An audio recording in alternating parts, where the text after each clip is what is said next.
नमस्कार, news in science में आपका स्वागत है। आज हम आपको बताएंगे कि कैसे एक समुद्री यात्रा ने हमारी पृथ्वी पर जीवन के विकास के सिद्धांत को ही बदल दिया और कैसे कभी पादरी या डॉक्टर बनने का सपना देखने वाले महज 22 साल का लड़का अपनी पहली समुद्री यात्रा के हर पड़ाव के साथ साथ धर्म से दूर और विज्ञान के करीब होता चला गया।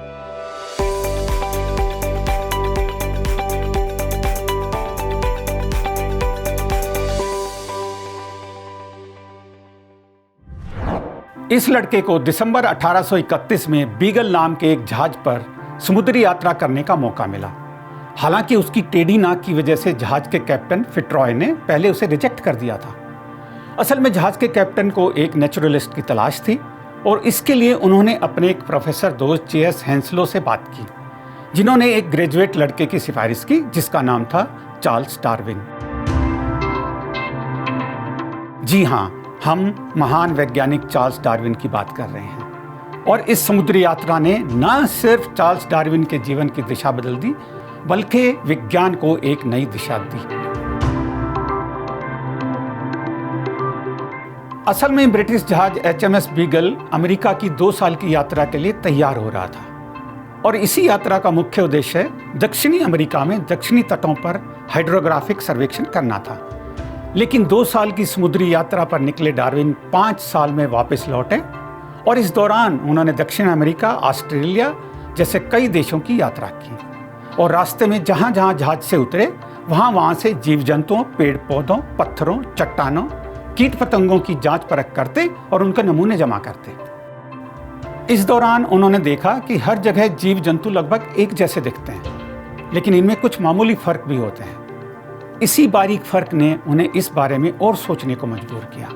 डार्विन ने खास तौर से विशालकाय कछुए और एक खास चिड़िया पर अपना कार्य शुरू किया और जीवों और जीवाश्मों की ढेर जानकारी इकट्ठी की और इस नतीजे पर पहुंचे कि सभी प्रजातियां मूल रूप से एक ही जाति की उत्पत्ति हैं, यानी प्रकृति क्रमिक परिवर्तन के जरिए अपना विकास करती है और फिर धीरे धीरे समय और भौगोलिक परिस्थितियों के अनुसार उनमें बदलाव आते गए।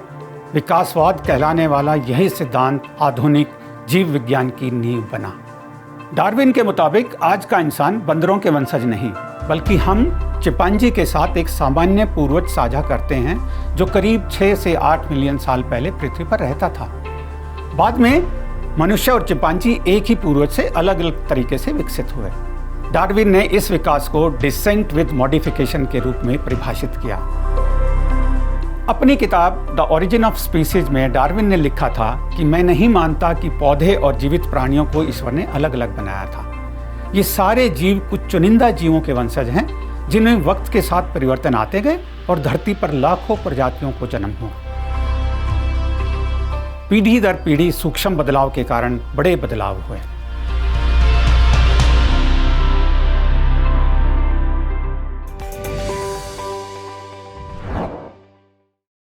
90 फीट लंबे और 24 फीट चौड़े जहाज पर 5 साल बिताने के बाद अक्टूबर 1836 में बीगल वापस इंग्लैंड के तट पर पहुंचा और इस दौरान मिले अनुभवों और साक्ष्यों के आधार पर 1839 में डार्विन अपने निष्कर्षों के साथ तैयार थे, लेकिन दुनिया से साझा यानी उसे प्रकाशित करने के लिए तैयार नहीं थे।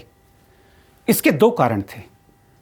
पहला ये डर था कि कहीं इस क्रांतिकारी वैज्ञानिक सिद्धांत को प्रकाशित करने पर कट्टरपंथी धार्मिक नेता उन्हें भी कोपरनिकस और गैलीलियो जैसे ही परेशान ना करें, और दूसरा ये कि इन सब के चलते वो अपनी पत्नी को नहीं खोना चाहते थे। इंपॉर्टेंट बात यह है कि प्रकाशित होने के बाद डार्विन की किताब पर प्रतिबंध भी लगा, लेकिन विज्ञान साक्ष्यों पर आधारित है और डार्विन ने अपने रिसर्च में इन साक्ष्यों को रखा जिसे यूं ही नज़रअंदाज नहीं कर सकते। इसलिए सालों बाद डार्विन के सिद्धांत को पूरी दुनिया ने माना और आज भी वैज्ञानिक उनके शोध को आधार बनाकर नए नए प्रयोग कर रहे हैं।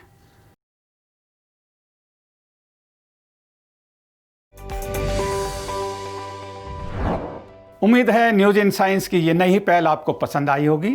अगली बार वैज्ञानिक खोजों की एक और नई और दिलचस्प कहानी जिसने वैज्ञानिक दुनिया को बदल दिया के बारे में आपको बताएंगे, लेकिन उसके लिए आपको बेल आइकन प्रेस करना होगा ताकि अगली वीडियो की नोटिफिकेशन आपको मिल सके। और हाँ, इस वीडियो को लाइक और शेयर करना भी ना भूलें। नमस्कार।